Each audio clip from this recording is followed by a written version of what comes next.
नमस्कार मित्राणि, सुप्रभातम्। ॐ कृष्णाय वासुदेवाय हरे परमात्मने प्रणताः क्लेशनाशाय गोविन्दाय नमो नमः। ॐ नीलाचलनिवासाय नित्याय परमात्मने बलभद्रसुभद्राभ्यां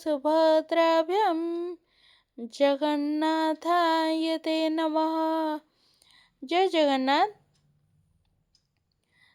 तो आज आम यूनिट 1 आउ 25टा कि केतेटा क्वेश्चन अच्छे 20+ क्वेश्चन को डिस्कसन करवा।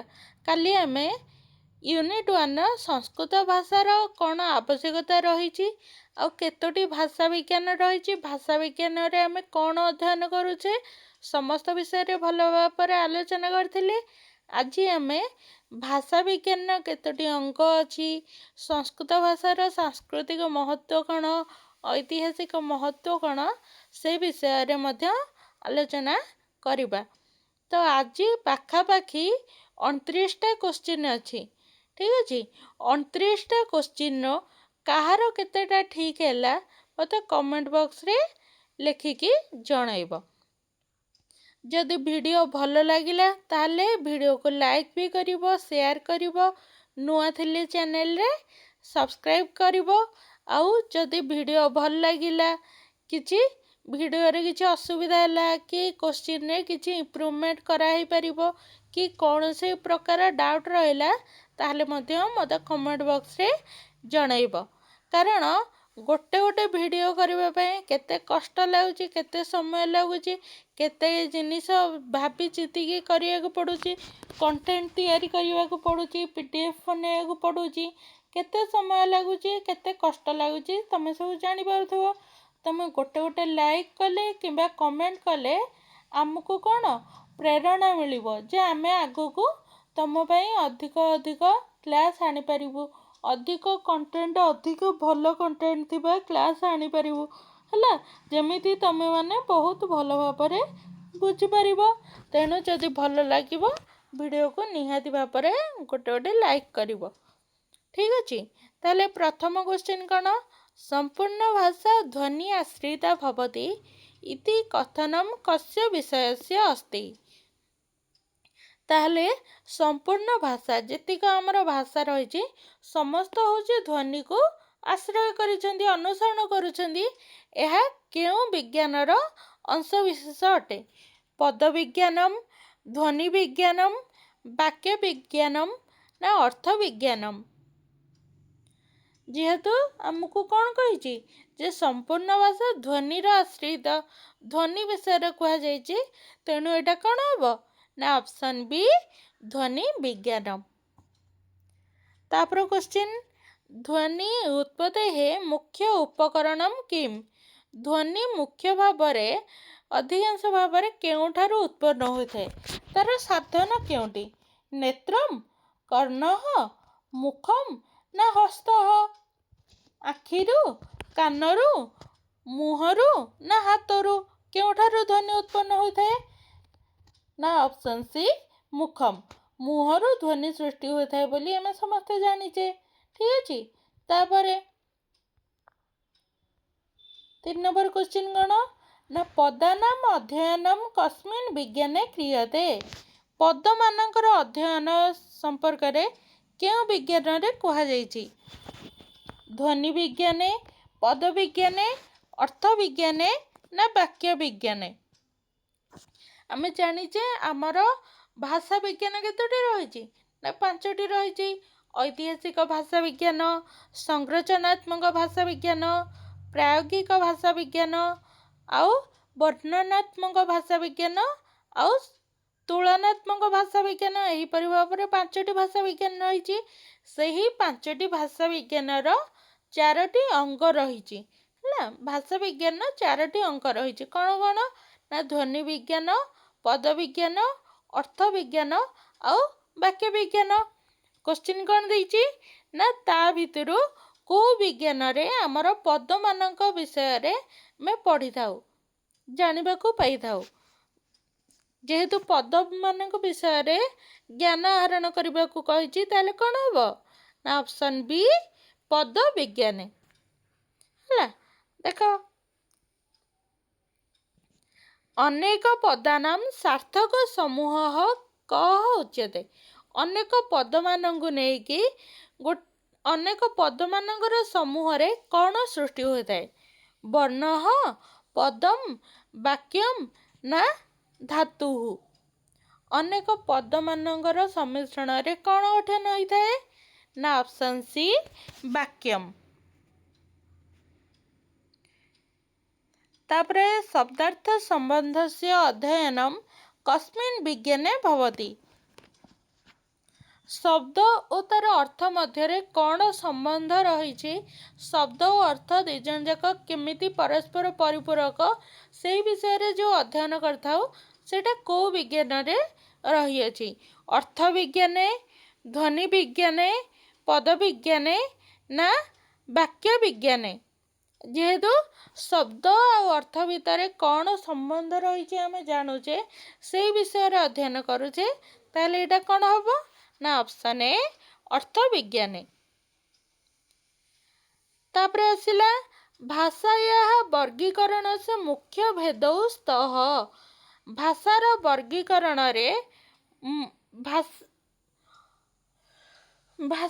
ବର୍ଗୀକରଣରେ କେଉଁ ଭେଦ ଗୁଡ଼ିକ ରହିଛି, ଅର୍ଥାତ୍ ଭାଷାକୁ ଆମେ କେତେ ଭାଗରେ ବିଭକ୍ତ କରିଛେ? ଦୌ, ତ୍ରୟଃ, ଚତ୍ୱରଃ ନା ପଞ୍ଚ। ଭାଷାକୁ କେତେ ଭାଗରେ ବିଭକ୍ତ କରାଯାଇଛି? 2 ଭାଗରେ, 3 ଭାଗରେ, 4 ଭାଗରେ ନା 5 ଭାଗରେ। ଆନ୍ସର୍ କ'ଣ ହେବ ନା ଅପସନ୍ ଏ ଦୌ। କ'ଣ କ'ଣ? ଗୋଟେ ହେଉଛି ଆକୃତି ମୂଳକ, ଆଉ ଗୋଟେ ହେଉଛି ପାରିବାରିକ ମୂଳକ ହେଲା। ତାପରେ ଆସିଲା ପାରିବାରିକ ବର୍ଗୀକରଣ ସେ ଆଧାର କହ। ପାରିବାରିକ ବର୍ଗୀକରଣ ଯେଉଁ ହେଇଛି ସେଥିରେ କ'ଣ ବର୍ଣ୍ଣନା ରହିଛି? ଧ୍ୱନି ସାମ୍ୟମ୍, ଶବ୍ଦ ରଚନା, ସମାନ ପୂର୍ବଜ ଭାଷା, ବାକ୍ୟ ରଚନା। ଆମର ଯେଉଁ ଭାଷାକୁ 2 ଭାଗରେ ବିଭକ୍ତ କରାଗଲା, ଆକୃତି ମୂଳକ ଆଉ ପାରିବାରିକ ମୂଳକ। ସେହି ପାରିବାରିକ ମୂଳକର ଆଧାର କ'ଣ? ସେଥିରେ ମୁଖ୍ୟ ବିଷୟବସ୍ତୁ କ'ଣ? ନା ଅପସନ୍ ସି ସମାନ ପୂର୍ବଜ ଭାଷା। କେଉଁ ଭାଷାମାନଙ୍କରେ ସମାନତା ରହିଛି, ଉଚ୍ଚାରଣ ସମାନ, ଏ ସମସ୍ତ ବିଷୟ ପାରିବାରିକ ବର୍ଗୀକରଣରେ ବର୍ଣ୍ଣିତ। ତାପରେ କ'ଣ ଦେଇଛି ନା ଆକୃତି ମୂଳକ ବର୍ଗୀକରଣେ କସ୍ୟ ଅଧ୍ୟୟନମ୍ କ୍ରିୟତେ। ସେହିପରି ଆକୃତି ମୂଳକରେ କେଉଁ ବିଷୟରେ ଅଧ୍ୟୟନ କରାଯାଇଥାଏ, ତାର ମୁଖ୍ୟ ବିଷୟବସ୍ତୁ କ'ଣ? ଭାଷାୟାଃ ଉତ୍ପତ୍ତେଃ, ପଦ ରଚନାୟାଃ ଏବଂ ବାକ୍ୟ ରଚନାୟାଃ ନା କେବଳମ୍ ଧ୍ୱନେଃ ନା କେବଳମ୍ ଅର୍ଥସ୍ୟ। ତାହେଲେ ଆକୃତି ମୂଳକରେ ମୁଖ୍ୟ ଭାବରେ କ'ଣ ବର୍ଣ୍ଣନା ହୋଇଛି ନା ପଦମାନଙ୍କର ରଚନା କିପରି ହେବ, ଆଉ ବାକ୍ୟମାନଙ୍କର ରଚନା କେମିତି ହେବ, ଶବ୍ଦ ଆଉ ଅର୍ଥ ଭିତରେ କ'ଣ ସମ୍ବନ୍ଧ ରହିଛି, ପଦ କିପରି ସୃଷ୍ଟି ହେଉଛି, ବାକ୍ୟ କିପରି ସୃଷ୍ଟି ହେଉଛି, ସେ ସମସ୍ତ ବିଷୟରେ ବର୍ଣ୍ଣନା କରାଯାଇଛି। କେଉଁଠାରେ ନା ଆକୃତି ମୂଳକ ବର୍ଗୀକରଣରେ ସମସ୍ତ ବିଷୟ ବର୍ଣ୍ଣନା କରାଯାଇଛି। ତାପରେ କ୍ୱେଶ୍ଚିନ୍ କ'ଣ? ଭାରତୀୟ ଭାଷାଣାମ୍ ଜନନୀ କା ମନ୍ୟତେ। ଭାରତୀୟ ଭାଷା ଯେଉଁ ରହିଛି ତାର ଜନନୀ ରୂପରେ, ମାତା ରୂପରେ ଆମେ କାହାକୁ ଗ୍ରହଣ କରିଥାଉ? ହିନ୍ଦୀ, ପାଲି, ସଂସ୍କୃତମ୍ ନା ପ୍ରାକୃତମ୍। ଆମେ ସମସ୍ତେ ଜାଣିଛେ ସଂସ୍କୃତ ଭାଷାକୁ ହିଁ ଭାରତୀୟ ଭାଷାମାନଙ୍କର ଜନନୀ ବୋଲି କୁହାଯାଇଥାଏ। ତାହେଲେ ଆନ୍ସର୍ ହେଉଛି ଅପସନ୍ ସି। ତାପରେ କ୍ୱେଶ୍ଚିନ୍ ସଂସ୍କୃତସ୍ୟ ଭାରତୀୟ ଭାଷାସୁ ସ୍ଥାନମ୍ କିମ୍। ଭାରତୀୟ ଭାଷାମାନଙ୍କ ମଧ୍ୟରେ ସଂସ୍କୃତ ଭାଷାକୁ କେଉଁ ସ୍ଥାନ ପ୍ରଦାନ କରାଯାଇଛି? ଗୌଣମ୍, ଜନନୀ ଭାଷା, ବିଦେଶୀ ଭାଷା, ଆଧୁନିକ ଭାଷା। ଆମେ ଜାଣିଛେ ସଂସ୍କୃତ ଭାଷା ହେଉଛି ଭାରତୀୟ ଭାଷାମାନଙ୍କର ଜନନୀ, ତେଣୁ ଜନନୀର ସ୍ଥାନ କାହାକୁ ଦିଆଯାଇଛି ନା ସଂସ୍କୃତ ଭାଷାକୁ।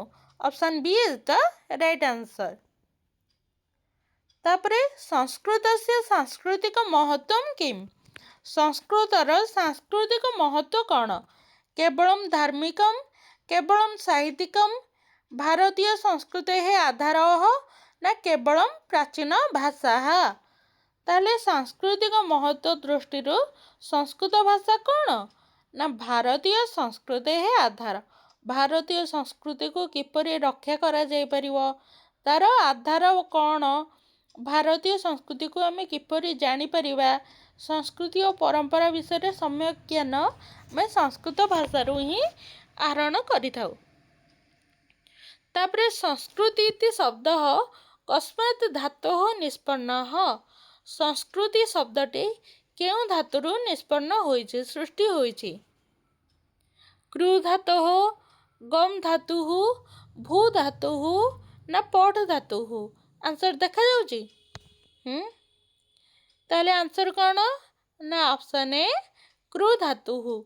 आंसर तो तमे माने आगुरु देखि देइछो, ऑप्शन ए कृ धातुः। ताले संस्कृति शब्द किपरि सृष्टि होइछि ना सम उपसर्ग कृ धातु आउ 3 प्रत्यय हैला। तापर क्वेश्चन, संस्कृति भाषायाः प्रमुखं स्वरूपं किम्? केवलं धार्मिक भाषा, ज्ञान विज्ञानयोः भाषा, केवलं काव्य भाषा ना केवलं प्रादेशिक भाषा? संस्कृति रे संस्कृत भाषा को आमे किपरि ग्रहण करिछे ना ऑप्शन बी ज्ञान विज्ञानयोः भाषा, जहा द्वारा आमे ज्ञान आहरण करिथाउ, विज्ञान विषय रे सम्यक धारणा जानी थाउ, सम्यक धारणा आसी थाए, सही भाषा होचे संस्कृत भाषा। तापरे भारतीय संस्कृतेः प्रसारः मुख्यतया केन माध्यमेन अभवत्? ताहले भारतीय संस्कृति विषय रे भारतीय संस्कृतिर विकास किपरि हेई परिबो, प्रचार प्रसार किपरि हेई परिबो, मुख्य भाव में आमे केउं भाषा माध्यम रे जानी थाउ? पाली भाषाया, संस्कृत भाषाया, प्राकृत भाषाया ना अपभ्रंश भाषाया? ताहले केउं भाषा माध्यम रे आमे संस्कृति विषय रे, परंपरा विषय रे, तार उन्नति किपरि हेई परिबो, संस्कृतिर रक्षा किपरि हेई परिबो, परंपरा और संस्कृति विषय रे आमे केंति ज्ञान आहरण करि परिबो, को भाषा माध्यम रे जानी थाउ ना ऑप्शन बी संस्कृत भाषाया, संस्कृत भाषा माध्यम रे जानी पारि थाउ। तेणु संस्कृत भाषा को ही भारतीय संस्कृतिर आधार बा आत्मा बोली कहा जाई अछि। तापर 15 नंबर क्वेश्चन कौन? संस्कृति ही कस्य आधारः इति ग्रंथे उक्तम। संस्कृति कहार आधार बोली कहा जाइछि? केवलम धर्मस्य, समाजस्य, राष्ट्रस्य ना मानव जीवनस्य? आंसर तो देखा गलानी, आंसर कौन हबो ना ऑप्शन डी मानव जीवनस्य। संस्कृति मानव जीवन एक आधार बोली कहा जाइछि। केमिति? कारण संस्कृति को जानिबा द्वारा आमे समस्त मनीष मानक विषय रे जानी परिबा, मानव जीवन व्यक्तित्व विषय रे जानी परिबा, समस्तଙ୍କ सहित आमर संबंध कौन रही ताहा मध्य आमे भल भाव जानी परिबा। ठीक अछि। तापरे सत्यम अहिंसा इत्यादयः के सन्ति? ताले कौन देइछि? ए जो रहिला सत्य आउ अहिंसा, ए दुईटी कौन अटे? दोषाहा, गुणाहा, अलंकाराहा ना संस्काराहा? सत्य आउ अहिंसा ए दुईटी जाक कौन अटंती? दोष अटंती ना गुण अटंती ना अलंकार अटंती ना संस्कार अटंती? कौन हबो? आमे समस्ते जानिछे सत्य आउ अहिंसा कौन ए दुईटी को गुण कहा जाए। कारण सत्य आउ अहिंसा ए दुईटी गुण को आधार करी आमर जातिर पिता महात्मा गांधी कौन करथिले? आम देश को स्वाधीन करथिले हैला।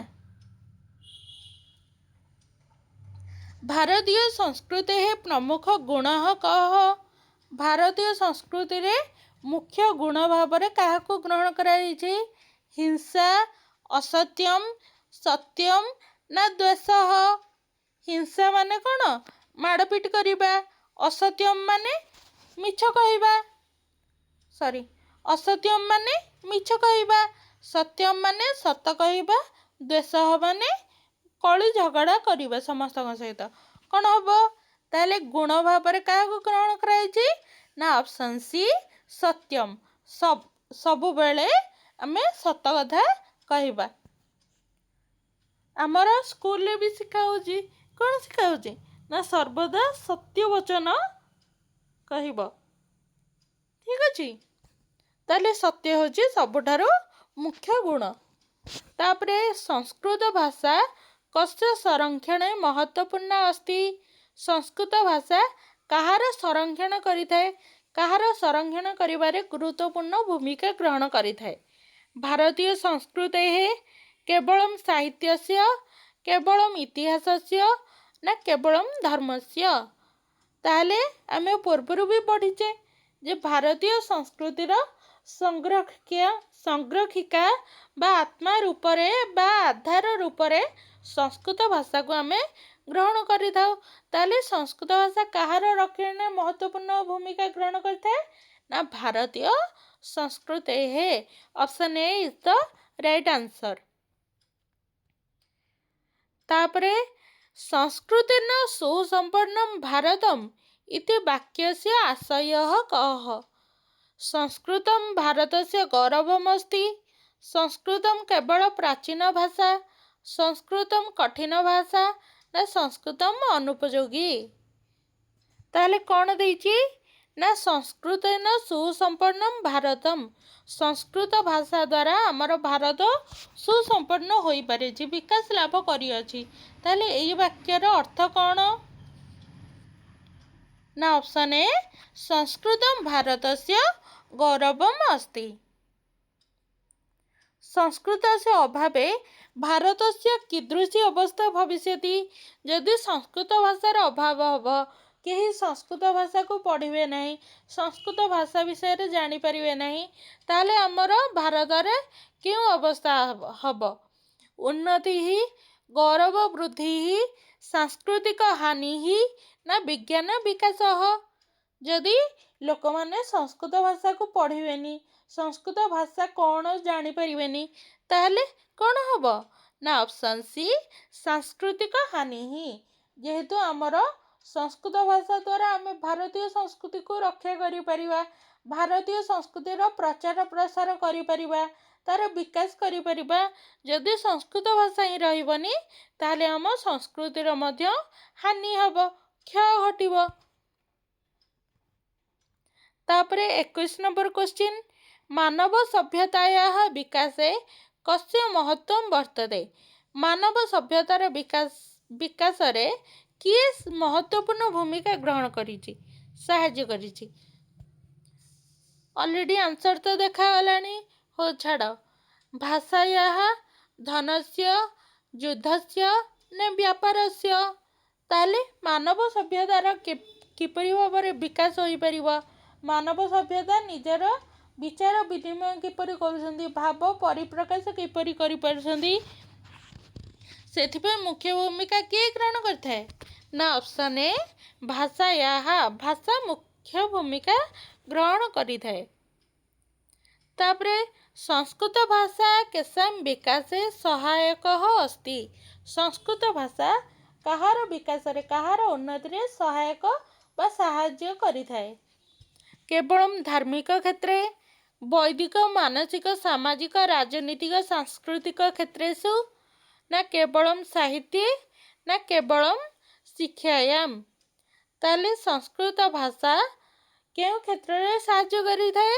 ନା ବୈଦିକ ମାନସିକ ସାମାଜିକ ରାଜନୀତିକ ସାଂସ୍କୃତିକ କ୍ଷେତ୍ରେଷୁ।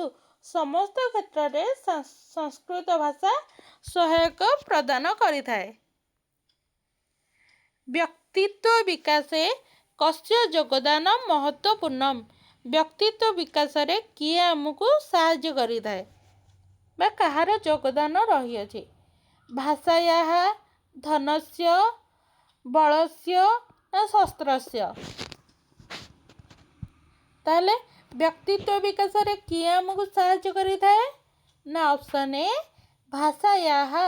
ଭାଷା ଦ୍ୱାରା ଆମେ ନିଜର ବ୍ୟକ୍ତିତ୍ୱ ବିକାଶ କରିପାରିଥାଉ, ବିଚାର ବିନିମୟ କରିପାରିଥାଉ, ମାନବ ସଭ୍ୟତାର ବିକାଶ ମଧ୍ୟ ହୋଇପାରିଥାଏ ଭାଷା ଦ୍ୱାରା।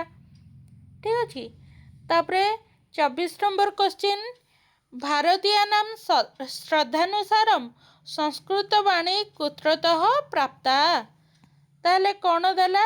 ଭାରତୀୟମାନେ ଯେଉଁ ଶ୍ରଦ୍ଧା ଭକ୍ତି କରୁଛନ୍ତି ସଂସ୍କୃତ ଭାଷା ପାଇଁ, ସେମାନଙ୍କ ଅନୁସାରେ ସଂସ୍କୃତ ବାଣୀଟା କେଉଁଠାରୁ ପ୍ରାପ୍ତ ହୋଇଅଛି? ଋଷିଭ୍ୟଃ, ଦେବେଭ୍ୟଃ, ବେଦେଭ୍ୟଃ ନା ବ୍ରହ୍ମଣଃ ମୁଖାତ୍?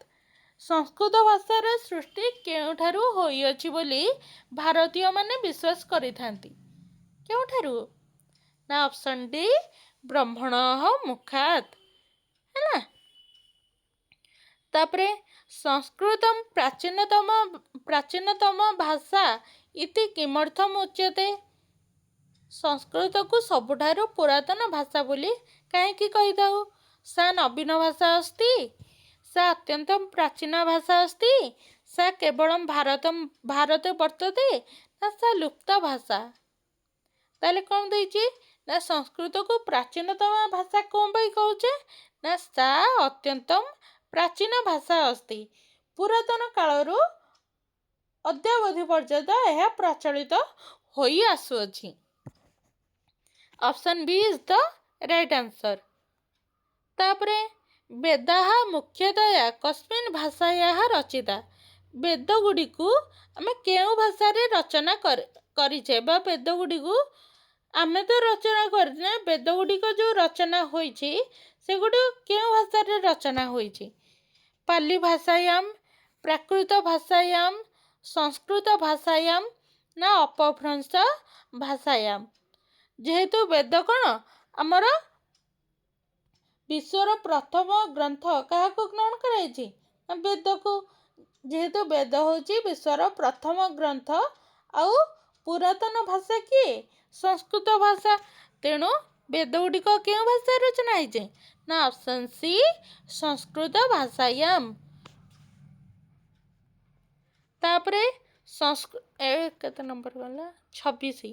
27 ନମ୍ବର, ସଂସ୍କୃତ ଭାଷା ମୁଖ୍ୟତୟା କସ୍ୟ ମାଧ୍ୟମମ୍ अस्ति? ସଂସ୍କୃତ ଭାଷା କାହାର ଗୋଟିଏ ମାଧ୍ୟମ ଅଟେ? ଜ୍ଞାନସ୍ୟ, ବ୍ୟାପାରସ୍ୟ, ଯୁଦ୍ଧସ୍ୟ ନା କ୍ରୀଡ଼ାୟାଃ? ତାହେଲେ ସଂସ୍କୃତ ଭାଷା କାହାର ଆଧାରଭୂତ ଅଟେ? ନା ଅପସନ୍ ଏ ଜ୍ଞାନସ୍ୟ। ଜ୍ଞାନ କିପରି ଭାବରେ ଆମେ ଅଧିକରୁ ଅଧିକ ଆହରଣ କରିପାରିବୁ, ତାହା ଆମେ ସଂସ୍କୃତ ଭାଷାରୁ ଶିଖିବାକୁ ପାଇଥାଉ। ସଂସ୍କୃତ ଭାଷା ଭାରତୀୟ ସଂସ୍କୃତେଃ କିମ୍ अस्ति? ସଂସ୍କୃତ ଭାଷାକୁ ଭାରତୀୟ ସଂସ୍କୃତିର ଆମେ କ'ଣ ବୋଲି ଗ୍ରହଣ କରିଥାଉ? ଶତ୍ରୁଃ, ଆଧାରଃ, ବାଧକଃ ନା ବିକଳ୍ପଃ? ତାହେଲେ ସଂସ୍କୃତ ଭାଷାକୁ ଭାରତୀୟ ସଂସ୍କୃତିର ଆଧାରଶିଳା ଭାବରେ ବା ଆତ୍ମା ଭାବରେ, ପ୍ରାଣ ଭାବରେ ଗ୍ରହଣ କରିଥାଉ। Option B is the right answer. ଆଜିର ଶେଷ ପ୍ରଶ୍ନ, ଇତିହାସ ଦୃଷ୍ଟ୍ୟା ସଂସ୍କୃତ ଭାଷାୟାଃ ବିଶେଷତା କା? ଇତିହାସ ଦୃଷ୍ଟିକୋଣରୁ ସଂସ୍କୃତ ଭାଷାର ବିଶେଷତା ବା ଆବଶ୍ୟକତା କ'ଣ ରହିଅଛି? ସା ଆଧୁନିକ ଭାଷା अस्ति, ସା ବିଶ୍ୱସ୍ୟ ପ୍ରାଚୀନତମ ଭାଷାସୁ ଏକା अस्ति, ସା କେବଳମ୍ ବୋଲି ଭାଷା ନା ସା ନବ୍ୟ ଭାଷା? ତାହେଲେ ଇତିହାସ ଦୃଷ୍ଟିକୋଣରୁ ସଂସ୍କୃତ ଭାଷାର କ'ଣ ଗୁରୁତ୍ୱ ରହିଛି ବା ବିଶେଷତା ରହିଛି? ନା ସା ବିଶ୍ୱସ୍ୟ ପ୍ରାଚୀନତମ ଭାଷାସୁ ଏକା अस्ति। ତାହେଲେ ବିଶ୍ୱରେ ଯେତିକି ପୁରାତନ ଭାଷା ରହିଛି ତାହା ମଧ୍ୟରୁ ସଂସ୍କୃତ ଭାଷା ଅନ୍ୟତମ ଅଟେ ବୋଲି କୁହାଯାଇଅଛି। ତାହେଲେ ଇଏ ଥିଲା ଆମର 29ଟା କ୍ୱେଶ୍ଚିନ୍, ଯାହାକୁ ଆମେ ଆଲୋଚନା କରିଦେଲେ। ବର୍ତ୍ତମାନ ତୁମେମାନେ କହିବ, କମେଣ୍ଟ ବକ୍ସରେ ମେନସନ୍ କରିବ 29ରୁ କାହାର କେତେଟା ଠିକ୍ ରହିଲା, କାହାର କ'ଣ ଏଇ କ୍ୱେଶ୍ଚିନ୍କୁ ନେଇକି ଡାଉଟ୍ ଅଛି, କ'ଣ ଅଛି। ତମେମାନେ ମୋତେ ଏବେ କହିବ ଯେ ଦିଦି ଆପଣ ତ ୟୁନିଟ୍ 1ର MCQ ଡିସ୍କସ୍ କରିଥିଲେ, ତାହେଲେ ପୁଣି ଆଉଥରେ କରିବାର ଆବଶ୍ୟକତା କ'ଣ? ଆବଶ୍ୟକତା ଏଇଆ ଯେ ମୁଁ ଯେଉଁ କୋଶ୍ଚିନ୍ ଗୁରା ଡିସ୍କସ୍ କରିଥିଲି ଅଧିକାଂଶ ସିଟି ବୁକ୍ର କୋଶ୍ଚିନ୍ ଅଟେ ହେଲା। ସିଟି ବୁକ୍ ଆଧାରିତ ସେ କୋଶ୍ଚିନ୍ ଅଟେ। କିନ୍ତୁ ପିଲା ମୋତେ କହିଲେ ଯେ ଦିଦି ଆପଣ ଖାଲି ସିଟି ବୁକ୍ରୁ କାହିଁ କୋଶ୍ଚିନ୍ କରୁଛନ୍ତି, ଡକ୍ଟର ଉଦୟ ଶଙ୍କର ଝାଙ୍କର ବୁକ୍ ବି ଆମର ସିଲାବସ୍ରେ ଅଛି, ସେଥିରୁ ବି ଆମର କୋଶ୍ଚିନ୍ ପଡ଼ୁଛି, ତ ସେଥିରୁ କାହିଁ କୋଶ୍ଚିନ୍ କରୁନାହାନ୍ତି। ତ ମୁଁ କାଲି ୟୁନିଟ୍ 1ର ଆଗ 24ଟା କୋଶ୍ଚିନ୍ କରିଥିଲି, ଭାଷା ବିଜ୍ଞାନ ପର୍ଯ୍ୟନ୍ତ କୋଶ୍ଚିନ୍ କରିଥିଲି। ଆଜି ଭାଷା ବିଜ୍ଞାନର ଅଙ୍ଗ ପରଠୁ ସଂସ୍କୃତର ଐତିହାସିକ ମହତ୍ତ୍ୱ ପର୍ଯ୍ୟନ୍ତ 29ଟା କୋଶ୍ଚିନ୍ କରିଛି ହେଲା। ଆମେ ଯେମିତି ସିଟି ବୁକ୍କୁ ମଧ୍ୟ କଭର୍ କଲେ ସେହିପରି ଭାବରେ ଆମେ ଡକ୍ଟର ଉଦୟ ଶଙ୍କର ଝାଙ୍କର ବହିକୁ ବି କଭର୍ କରିଦେବା। ଠିକ୍ ଅଛି। ତାହେଲେ ଯାହାର ଯାହା ଡାଉଟ୍ ଅଛି ମୋତେ କମେଣ୍ଟ ବକ୍ସରେ ମେନସନ୍ କରିଦେବ। ଆଉ 29ଟା କୋଶ୍ଚିନ୍ର କାହାର କେତେଟା ଠିକ୍ ହେଲା ମୋତେ ଜଣାଇଦେବ। ଯଦି କ୍ଲାସ୍ ହେଲ୍ପଫୁଲ୍ ଲାଗିଥିବ, କିଛି ତୁମକୁ ଏଇ କ୍ଲାସ୍ରୁ ଲାଭ ମିଳିଥିବ, ଫଳପ୍ରଦ ହୋଇଥିବ ତୁମେମାନେ, ତାହେଲେ ନିଶ୍ଚିତ ଭାବରେ ଏଇ ଭିଡ଼ିଓକୁ କ'ଣ କରିବ, ଲାଇକ୍ କରିଦେବ ଆଉ ସେୟାର ମଧ୍ୟ କରିଦେବ। ଆଉ ଯେଉଁମାନେ ଆମ ଚ୍ୟାନେଲରେ ନୂଆ ଅଛନ୍ତି ସେମାନେ ନିହାତି ଭାବରେ ଚ୍ୟାନେଲକୁ ସବସ୍କ୍ରାଇବ୍ କରିଦେବ ଆଉ ଅଲ୍ ବଟନ୍ ଉପରେ କ୍ଲିକ୍ କରିଦେବ, ଯାହାଦ୍ୱାରା କି ଯେତେବେଳେ ବି ଯାହା କ୍ଲାସ୍ ହେବ ତୁମ ପାଖକୁ ନୋଟିଫିକେସନ୍ ଯାଇପାରିବ। ଠିକ୍ ଅଛି। ସମସ୍ତଙ୍କୁ ଧନ୍ୟବାଦ। ଜୟ ଜଗନ୍ନାଥ।